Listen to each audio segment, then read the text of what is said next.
ৰ'ব গাইছ 2 মিনিট মোৰ কথাটো শুনি লওক মানুহজনে কয় তুমি সদায় একেটা স্প্ৰিং পিন্ধিয়ে ভিডিঅ' বনোৱা তোমাৰ বেলেগ স্পৰ্টিং নাই নেকি মানুহবিলাকে ভাবিব তোমাৰ চাগে কাপোৰে নাই সেইকাৰণে আজি সেউজীয়া স্পৰ্টিং এটা পিন্ধি ভিডিঅ' বনাইছোঁ দেই কেনেকুৱা লাগিছে কমেণ্ট কৰি জনাব আৰু 2 নম্বৰ কথা হৈছে কি সকলো মানে বেচলৰখিনি কোৱা নাই যোনসকল বিয়া পতা তেওঁলোকক কৈছোঁ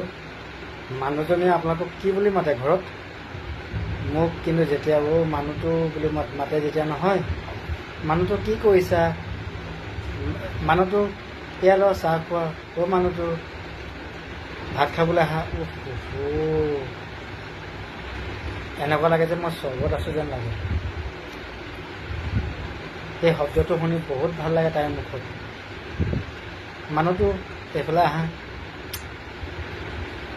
সেয়াই আৰু বেয়া নাপাব শ্বেয়াৰ কৰিলোঁ দেই থেংক ইউ